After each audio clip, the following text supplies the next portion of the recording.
जय हिंद। केरल में जो विमान दुर्घटना हुआ था उसको हम समझा दिए थे, उसके मद्देनजर डीजीसीए ने कुछ गाइडलाइन जारी किए हैं। अभी आपने सुना होगा कि फ्लैप्स को जो थे उसको लेकर कुछ विवाद आए थे, फ्लैप 3 या फ्लैप 4 को, उसके लिए लेकर भी डीजीसीए ने एकदम थोड़ा सा स्ट्रिक्ट रूल अपनाए हैं। तो एरोप्लेन के कंट्रोल सिस्टम के बारे में ध्यान देते हैं। यहाँ अगर आप विंग्स को देखे होंगे जहाज़ों के, तो विंग्स के जहाज के जो विंग्स होते हैं साइड में हल्का सा उठा दिए जाते हैं। उस उठे हुए पोर्शन को हम विंग टिप्स कहते हैं। आप फिजिक्स में पढ़े हैं, बर्नौली के प्रमेय में हम आपको पढ़ाए थे, बर्नौली थ्योरी में, कि जब भी विमान जाता है तो उसका जो निचला एरिया होता है वहाँ पे हाई प्रेशर क्रिएट होता है और ऊपर के एरिया में लो प्रेशर होता है। इसलिए हवाएं यहाँ से जो नीचे वाली होती हैं, अब ये हाई प्रेशर में होती हैं, वो लो प्रेशर में होती है, जिस वजह से ये ऊपर ढकेल देती हैं।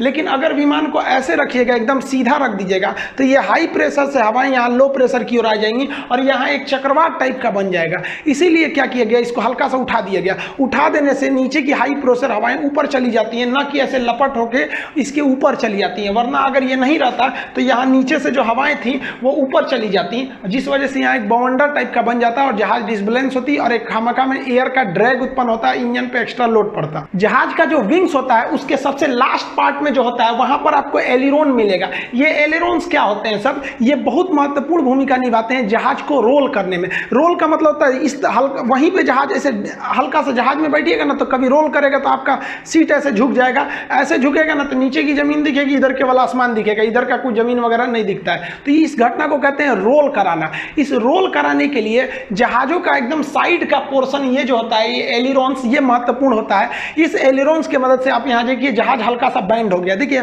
मुड़ेगा नहीं, घूमेगा नहीं, रोल करेगा, वहीं चलेगा सीधा लेकिन हल्का सा ऐसे रोल कर जाएगा। घुमाने के लिए अलग चीजें आते हैं सब। इसको जो होता है एलिरोन्स को घुमाने के लिए यहाँ पर आप देखेंगे योर दिया गया रहता है। इसको दाहिने करेगा तो दाहिने घूमेगा, बाएं करेगा तो बाएं घूम जाता है। इसमें घुमाया कैसे जाता है, एलिरोन्स की खासियत होती है, एक अगर ये एक ऊपर की ओर उठेगा तो एक नीचे की ओर उठ जाएगा।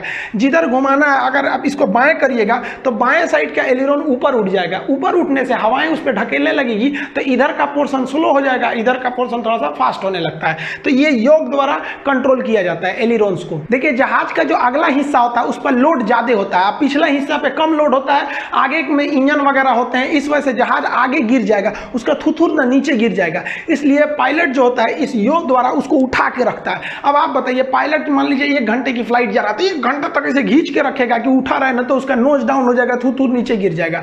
इसलिए जहाज को स्टेबल रखने के लिए, बराबर रखने के लिए एक स्टेबलाइजर का प्रयोग किया जाता है। इसका हम लोग स्टेबलाइजर कहते हैं। ये 2 टाइप के होते हैं, एक होता है खड़ा स्टेबलाइजर जिसे हम वर्टिकल भी कहते हैं, एक ऐसे होता है जिसे हम कहते हैं हॉरिजॉन्टल। ये जो पीछे का देख रहे हैं ये वाला एरिया जो ऐसे खड़ा है, ये क्या है, ये भी स्टेबलाइजर है। जो छोटा सा डायना निकला है ये भी स्टेबलाइजर है। अगर ये गलती से हवा के प्रेशर से टूट गया, एक विमान का स्टेबलाइजर ऊपर वाला वर्टिकल स्टेबलाइजर टूट गया था तो विमान को गिरना फिक्स है। यही विमान को स्टेबल करके रखता है। तो जो ऐसे है पिछला डायना छोटका, वो है आपका हॉरिजॉन्टल स्टेबलाइजर, जो खड़ा है वो है आपका वर्टिकल स्टेबलाइजर। इसलिए भी इसको एल रख दिए। ये टूटा तो जहाज को थुथुर मुंह पर गिर जाएगा आगे। और अगर स्टेबलाइजर सब कुछ ठीक ठाक से है तो जहाज एकदम सीधा चलेगा। स्टेबलाइजर जहाज को घूमने नहीं देता है। तो अगर जहाज को ऊपर उठना है या नीचे उसको मूड़ी नीचे करना है या फिर उठा के ले जाना है तो स्टेबलाइजर में हल्का सा चेंजिंग करना पड़ता है, जिससे कि जहाज थोड़ा सा ऊपर नीचे मूव कर सके। यहां आप देखेंगे तो ये जो पीछे का स्टेबलाइजर है,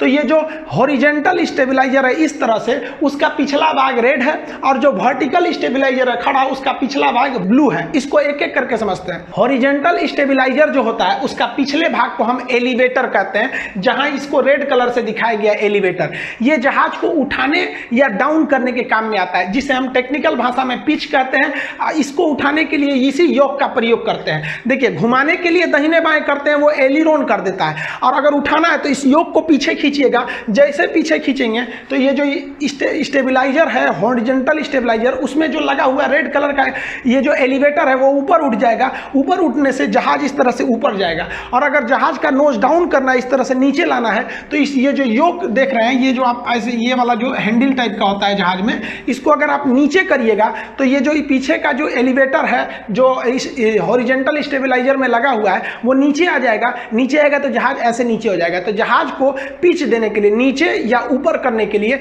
हम लोग एलिवेटर का प्रयोग करते हैं। और ऐसे ऐसे जहाज को रोल कराने के लिए हम लोग एलिरोन का प्रयोग करते हैं। अब बात आ गया, रोल तो हो गया, समझ में आ गया, ऊपर नीचे हो गया। अब दाहिने बाएं तब कैसे करेंगे, तो दाहिने बाएं करने के लिए भी इसी स्टेबलाइजर के ऊपर वाले हिस्सा का प्रयोग करते हैं। वर्टिकल स्टेबलाइजर का पिछला भाग को हम लोग रूडर कहते हैं। ये जो वर्टिकल स्टेबलाइजर का ब्लू वाला भाग रूडर है, इसको कंट्रोल करने के लिए पैर के पास पैडल्स दिए जाते हैं जिसे रूडर्स पैडल कहते हैं। ये रूडर्स क्या होते हैं, जहाज को ये एकदम मान लीजिए ये यॉ करा देते हैं, मतलब एंगल से घुमा देते हैं, दाहिने या बाएं करा देते हैं। और जो एलिरोन्स था वो रोल करा रहा था, ये दाहिने बाएं इस तरह से लेके चला जाता है जिसे यॉ एंगल कहते हैं। ये पैडल्स के द्वारा होता है, दाहिने ले जाना है तो दाहिना पैडल दबाते हैं, बाएं ले जाना है तो बायां पैडल दबाते हैं। तो जहाज जो होता है उसमें ये रडर्स, एलिवेटर और ये येलो कलर वाला जो एलिरोन्स है इसे हम प्राइमरी कंट्रोल कहते हैं। ये बहुत जरूरी है, नहीं तो जहाज ही उलट जाएगा। अब इसके अलावा कुछ सेकेंडरी कंट्रोल आते हैं जो स्पीड को कंट्रोल करने में मदद करते हैं। देखिए हवा में उड़ रहे जहाज का स्पीड कम करना है तो कैसे कम करिएगा, तो हवा में उड़ रहे जहाज के स्पीड को कम करने के लिए स्पॉइलर का प्रयोग करते हैं। स्पॉइलर एक ब्लेड नुमा आकृति होती है जो विंग्स के ऊपर की ओर खुल सकती है। यहां आप देख रहे हैं ये वाला पार्ट जो है स्पॉइलर है, ये नीचे नहीं जा सकता, ऊपर ही खुलता है। ये स्पॉइलर ये क्या करता है, रिड्यूस कर देता है, स्पीड को भी रिड्यूस करेगा। ये लिफ्ट यानी जहाज के मतलब लिफ्ट जो होता है ना, एयर लिफ्ट, उसकी क्षमता घटा देता है और इस जो हाइट है उसको भी घटा देता है। देखिए जब जहाज हवा में उड़ रहा होता है तो ये स्पॉइलर को बहुत कम उठाया जाता है, लेकिन जब ये लैंडिंग करने के लिए रनवे पर आ जाता है तो इसको पूरा मैक्सिमम एंगल पर उठा दिया जाता है। इसके प्रिंसिपल को आप सिंपल समझ सकते हैं। आप कार में बैठिएगा और अपना हाथ इस तरह से निकाल लीजिएगा तो आपके हाथ के ऊपर हवाओं का प्रेशर उतना नहीं पड़ेगा, लेकिन जैसे ही आप हाथ को इस तरह से कर लीजिएगा, इस तरह से, तो हवाओं का प्रेशर पड़ने लगेगा और आप अपनी स्पीड को घटाने लगेंगे, कार के इंजन पर एक्स्ट्रा लोड पड़ने लगेगा। तो यही काम जो करता है, जैसे आप अपने हाथ पर इतना झटका महसूस कर सकते हैं, इतना छोटा हाथ पे, तो सोचिए जहाज का तो एरिया बहुत बड़ा होता है, उतना ड्रैग उत्पन्न करेगा तो इसका स्पीड घट जाता है। ये स्पॉइलर बहुत मदद करते हैं जहाज की स्पीड को रोकने में। जहाज दुर्घटना में एक बहुत बड़ी घटना हो जाती है स्टॉल कर जाना। जहाज स्टॉल कैसे कर जाता है, अगर जहाज इस तरह से उड़ रहा है और एंगल ज्यादा हो गया ना तो हवाओं का प्रेशर इस पे इतना मार देगा ना कि जहाज का भी इंजन काम करना छोड़ देगा, अब ये पूरी तरह से गिर के स्टॉल हो जाएगा।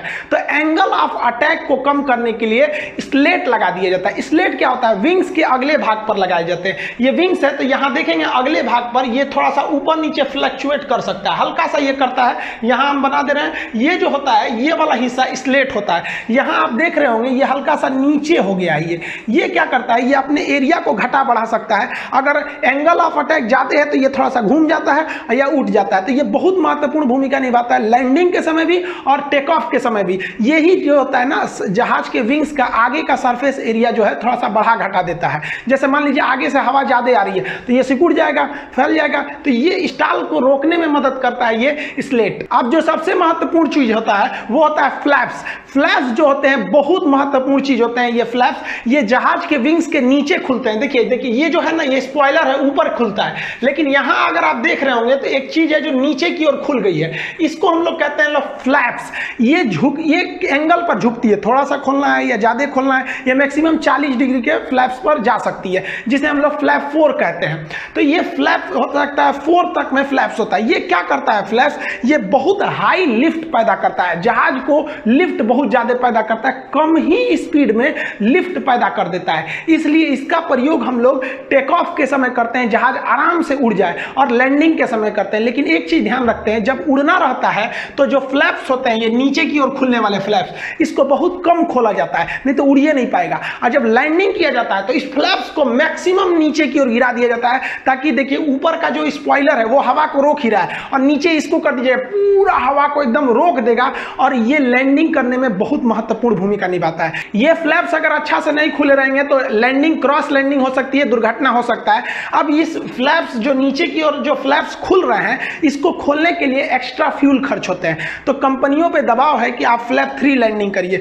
जो एयर एशिया के पायलट है गौरव तनेजा सर, उन्होंने क्या कहा था कि हमारे ऊपर प्रेशर है कि फ्लैप 3 लैंडिंग करिए, मतलब इस फ्लैप को कम खोलिए ताकि फ्यूल कम खाएगा। वो बोले थे कि अगर हम फ्लैप 4 लैंडिंग करेंगे, यानी 40 डिग्री तक में लेके चले जाएंगे, ये जो होता है ना फ्लैप लीवर, यहाँ 40 तक का डिग्री लिखा रहता है, जिसे हम फ्लैप 4 कहते हैं, मैक्सिमम खोल दीजिएगा तो लगभग ये 8 लीटर ज्यादा फ्यूल खा जाएगा। तो हर लैंडिंग पे 8 लीटर फ्यूल बचाने के लिए कंपनियां कह रही थी सब कि आप लैंडिंग कोशिश करिए फ्लैप 3 पे। अब आप बताइए, फ्लैप जो है वो कम खोलिएगा तो जाहिर सी बात है ज्यादा लंबा रनवे चाहिए। तो चलिए दिल्ली मुंबई जैसे रनवे पे कोई दिक्कत नहीं है, जैसे कोझिकोड में था, वहां पर अगर कंपनी पे प्रेशर रहेगा फ्लैप 3 लैंडिंग के लिए तो टेबल टॉप रनवे पे तो उस पर गिरना फिक्स है। तो ये फ्लैप 4 लैंडिंग जो है, लैंडिंग फ्लैप्स की मैक्सिमम एंगल को दर्शाता है कि कितना नीचे आ चुका है। यहाँ पर होता है फ्लैप लीवर जो पावर थ्रस्ट के बगल में ही बनाया गया रहता है। जब जहाज लैंडिंग के लिए तैयार रहता है तो जो केबिन क्रू होते हैं वो लोग क्या करते हैं, इस फ्लैप्स को ध्यान से देखते हैं। ये फ्लैप्स जो होते हैं ना, ये विंग साइड से देखे जा सकते हैं। अब जहाज में तो बहुत ज्यादा खिड़की है तो खोजेंगे सब कहां कहां से दिख रहा है। तो जो फ्लैप्स होते हैं यानी जो विंग्स के पास जहां से फ्लैप्स आप आराम से देख सकते हैं, स्पॉइलर आराम से देख सकते हैं, वहां की जो दरवाजा होता है उसके पास एक ब्लैक कलर का ट्रायंगल बना दिया जाता है। ये ट्रायंगल इसलिए होता है दोनों साइड में कि जो अंदर के केबिन क्रू के जो एयर होस्टेस हैं वो ध्यान से देख सके उस खिड़की से कि फ्लैप्स, स्पॉइलर ये सब ठीक से खुले हैं सबकी नहीं, क्योंकि ये इनको अच्छे से काम करना जरूरी है। अगर फ्लैप्स ठीक से काम नहीं करेगा तो रनवे छोटा होने की स्थिति में ये थूथूर लेके नीचे चला जाएगा और विमान क्रैश हो जाएगा। आग लग गया तो फिर बहुत बड़ी दुर्घटना हो जाती है, आग नहीं लगता है तो थोड़ी दुर्घटना को कम किया जा सकता है। इस सब के अलावे भी कुछ स्पीड ब्रेक्स आते हैं, जैसे यहाँ आप देखेंगे तो ये इसका जो पिछला हिस्सा है ना विंग्स का, ये देखिए तो ये खुल गया, इसे स्पीड ब्रेक कहते हैं। ये खुल जाता है तो ये ज्यादा ड्रैग पैदा करता है हवाओं का और उसका जहाज जब लैंड हो जाती है तो ये बंद कर लेता है, एक नॉर्मल जहाज की तरह इसका हिस्सा हो जाता है। तो ये स्पीड ब्रेक हो गया। इसके अलावा और क्या प्रयोग किया जाता है, जो इंजन होते हैं उसे रिवर्स मोड पे कर दिया जाता है। रिवर्स मोड पे करेंगे तो यहाँ से इंजन ऐसे खुल जाता है, जहाज का डैने में जो इंजन लगा रहता है वो खुल जाएगा और उल्टा प्रेशर लगाने लगेगा, तो इसे रिवर्स इंजन कहते हैं। ये भी बहुत तेजी से रोक देता है विमान का। और अगर विमानों का स्पीड बहुत ज्यादा है, जैसे स्पेस शटल हो जाते हैं, सब लड़ाकू जहाज हो जाते हैं, तो उसमें पैराशूट दे दिया जाता है ये वाला। तो हमारे हिसाब से जो टेबल टॉप रनवे है उसका दो रास्ता, या तो टेबल टॉप खत्म कर दीजिए, तो भाई टेबल टॉप कोई शौक से थोड़ी बनाता है, मजबूरी है, वहां आगे खाई रहती है जिस वजह से नहीं बन पाता है, तो कोई शौक से तो नहीं बना पाता है टेबल टॉप रनवे। तो जो टेबल टॉप रनवे या उस रूट की जो फ्लाइट्स हैं या उस किसी भी फ्लाइट्स में एक इस तरह से पैराशूट वाली चीजों को दे सकते थे। ये थोड़ा सा सस्ता वाला उपाय लगता है पैराशूट के लिए, ताकि एक बड़े से जहाज के लिए पैराशूट का कुछ खास मायने नहीं रखता है। फाइटर एयरक्राफ्ट में तो ये हमेशा प्रयोग किए जाते हैं, ये पीछे के पैराशूट जो उसको आराम से ड्रैग उत्पन्न करे और छोटे से रनवे पे जहाज को रोक सके और दुर्घटना को कम किया जा सके। आई होप आप कंट्रोलिंग सिस्टम समझ गए होंगे। इसके अलावा भी आप गेस किए होंगे तो जहाजों की खिड़कियां मैक्सिमम अंडाकार होती हैं, चौकोर नहीं बनाई जाती हैं, और इसके नीचे एक छोटा सा छेद जानबूझ के बना दिया जाता है। और एक चीज गौर किए होंगे कि जितनी भी जहाजें हैं वो ज्यादातर व्हाइट कलर की पेंट की जाती हैं। भले उनका लोगो चेंज करने के लिए लाल नीला हल्का इधर उधर कॉस्मेटिक पेंट कर दिए जाते हैं, लेकिन ज्यादातर जहाजें व्हाइट ही बनाई जाती हैं। और इंजन में आप ये वाली शेप की इस तरह से देखे होंगे, व्हाइट कलर का एक जलेबी टाइप का बना देता है। इसका मतलब क्या होता है, और सबसे बड़ा चीज क्या है, बर्नौलीज प्रिंसिपल फिजिक्स के हिसाब से जहाज किस तरह से लिफ्ट कर जाता है ऊपर इतने छोटे से रनवे के दौड़ने के बाद। रात में गौर किए होंगे कि जहाजों के पास दाहिनी और हरा रंग, इधर लाल रंग या फिर टैक्सी लाइन, लोगो लाइट, ये सब क्या होते हैं, इसको कभी अन्य चर्चा कर देंगे। आई होप इसको समझ गए होंगे। मिलेंगे अगले वीडियो में, तब तक के लिए जय हिंद।